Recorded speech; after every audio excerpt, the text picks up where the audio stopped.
In this lecture, I am going to explain about sample and hold circuit. So generally this circuit will be used while converting analog signal into digital signal. So in the case of A to D converters, we will use this sample and hold circuit. So simple circuit for this sample and hold circuit is this one. See here.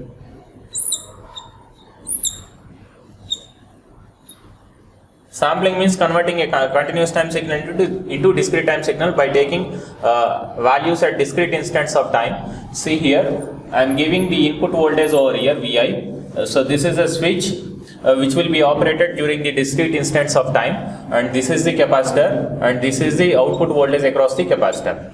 Now, if you close this switch at a particular instant t equals to t, then this input voltage will be applied over here, and this capacitor will be charged to input voltage, and the output voltage is the voltage across the capacitor, which is equivalent to input voltage. That means the input voltage will be equals to output voltage at that instant t equals to t. Again, at one more instant t equals to 2t at the second sample, again I will close this switch at t equals to 2t. Again, at that instant this input voltage will be charged to this capacitor, and this capacitor voltage will be equivalent to output. Simply this Vi equals to V0 at t equals to 2t. In that way, at discrete instants of time, I will close this switch. That means the output will be equivalent to input at those instants. So this is a simple circuit which is related to sampling. Now we will see the basic block diagram of sample and hold circuit. See here. Here I am giving the continuous time signal through sampler, means switch, and the output of sampler will be discrete time signal, and it will be processed through hold circuit. So this is sampler, and the output of hold circuit will be a complete discrete time signal. See here. This is the continuous time signal which is the input for the sampler. I am passing it through sampler, means simply switch, which will be operated at the discrete instants of time. Output of sampler is f star of t. After passing it through hold circuit, it will be equivalent to f of kt, which is a output discrete time signal. If you draw in terms of waveform, see here. So see here. This is our f of t, which is the input of continuous time signal, f of t. Now output of sampler is f star of t. F star of t means we will take the samples at discrete instants of time. I am taking at this instant, I am taking at this instant, I am taking at this instant, I am taking at this instant. Means at this instant, at this instant, at this instant, and at this instant. See here. At this instant, this is the amplitude. At this instant, this is the amplitude. At this instant, this is the amplitude, and at this instant, this is the amplitude. So this is f star of t. Means at this instant, at t equals to t, 2t, 3t, 4t, like that, so on. At t equals to t, I will close this switch and I will take the sample over here. At t equals to 2t, I will close the switch again. I will take the sample over here. Sample means amplitude. At t equals to 3t, again I will close the switch. I will take the sample over here. At t equals to 4t, I will take the sample over here. In that way, continuous time signal is being converted into sampled signal. Now I will use the hold circuit over here. Hold circuit is, generally we are having different types of hold circuits. Zero order hold. See here, zero order hold. Simply ZOH, zero order hold. Zero order hold circuit, first order hold circuit. Likewise, we are having number of hold circuits, but mostly we will use the zero order hold circuit for the hold operations, for the hold circuit operation. Now, what do you mean by this zero order hold circuit? Means, see here, if you use this zero order hold circuit, I am going to draw the f of kt, which is the output of hold circuit. See here how the hold circuit, zero order hold circuit will generate the signal. Means, see here. Zero order hold circuit means the basic principle is it will hold the value of previous sample signal until the next sample comes. Until the next sample taken, it will hold the value of previous amplitude of previous sample signal. See here. Up to t equals to t, the previous instant zero instant value is 0. It will maintain the 0. from t equals to t, its amplitude is this one, its amplitude is this one. Again I am taking the sample at t equals to 2t. So until the next sample, that is at t equals to 2t, this zero order whole circuit will hold the value of the previous sampled signal, that is at t equals to t. It will hold the value, it will maintain the value, it will store the value of t equals to t until the t equals to 2t sample. In this way. Again I am taking the sample at t equals to 3t. The previous sample for this 3t is 2t. So this zero order whole circuit will hold the value of t equals to 2t value, t equals to 2t value, this is the 2t value, until the next sample comes. Next sample means 3t. So until 3t, until the third sample, it will hold the value of the previous sample, that is the value of t equals to 2t. Next again I am taking the sample at t equals to 4t. So up to 3 equals to 4t, it will hold the value of t equals to 3t. 4t. If you draw the continuous time signal over here, this way.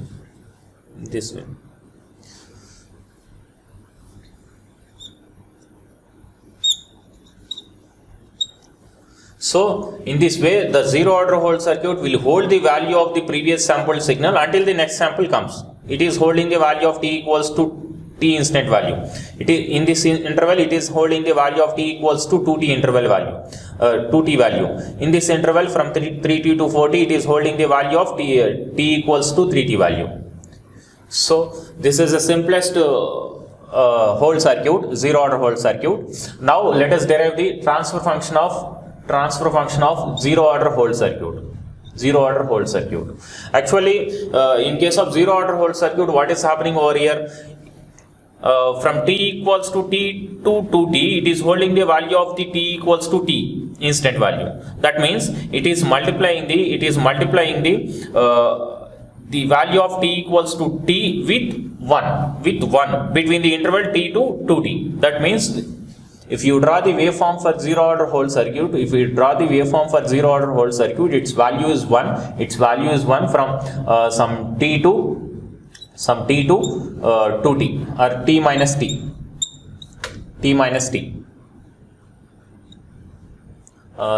This is z g h naught of t. So this is GH naught of t. GH naught means zero order hold. So if you draw the waveform for zero order hold circuit, GH naught of t between some intervals t and t minus t. So its value is 1. Why? Because what it is doing between t and 2t, it is multiplying the value of t equals to t with 1. That is why it is maintaining the same value until the t equals to 2t. So this is the waveform for zero order whole circuit. If you write it in terms of step signal, see here, you can write it as u of t minus u of t minus t. That means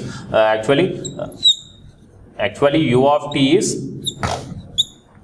this thing, and u of t minus t is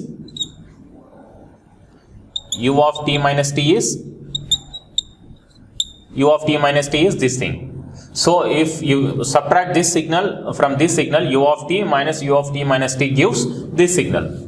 So in that way we are writing in the GH naught of t, zero order whole circuit signal, as u of t minus t.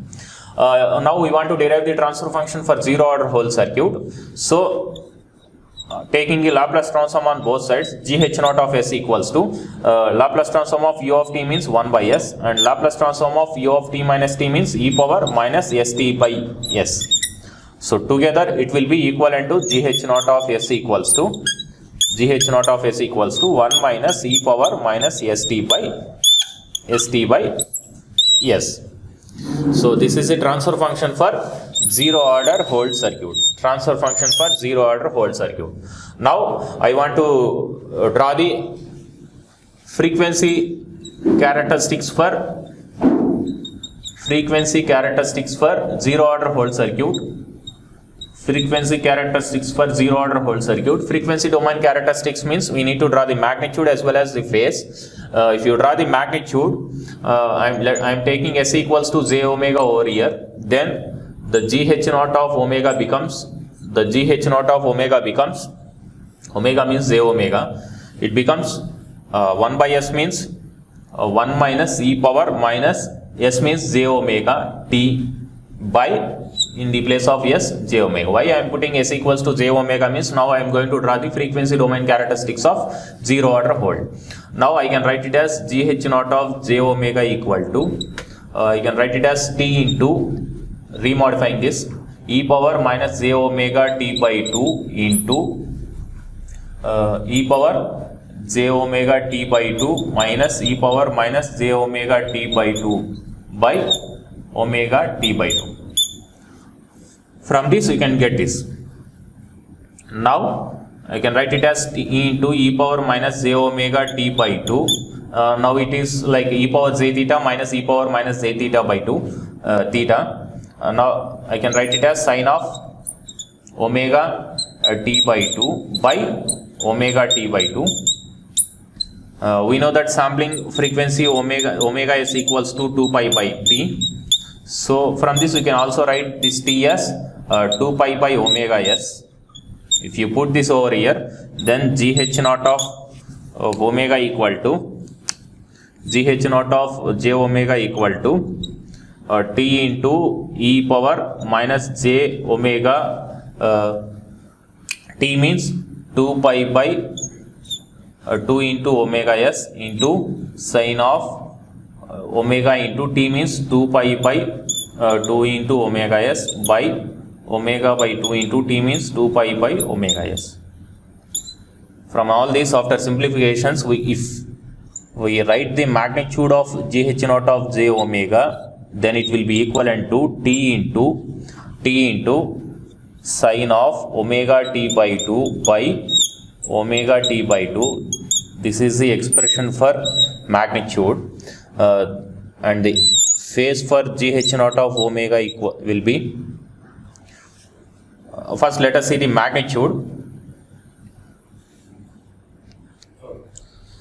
So this is the magnitude of zero order whole circuit. GH naught of j omega equals to t into sine omega t by 2 by omega t by 2. If you draw the magnitude spectrum with respect to omega, this is GH naught of j omega. It will be like this.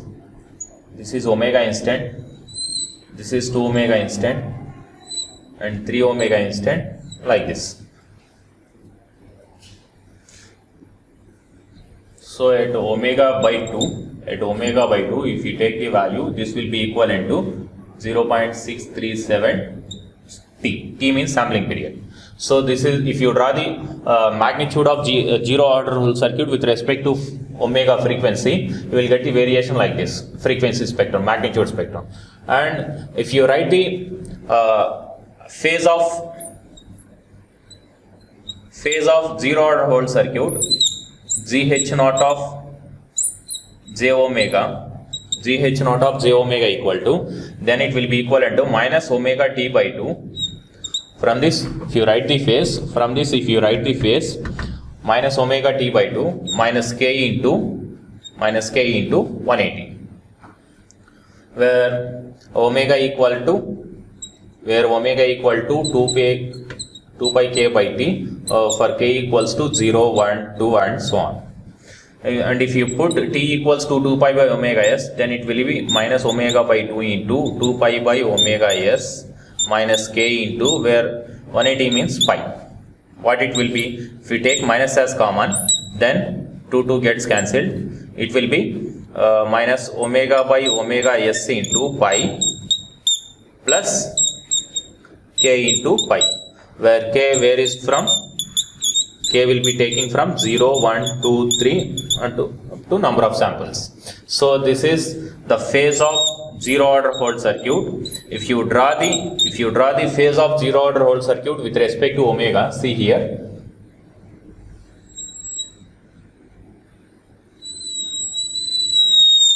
we'll get, here it is of minus, we will get the negative phase. See here, it is omega, and it is 2 omega, and it is 3 omega, and it is 4 omega with respect to omega. Here it is minus pi, minus 2 pi, minus 3 pi, minus 4 pi, minus 5 pi, minus 6 pi, and minus 7 pi.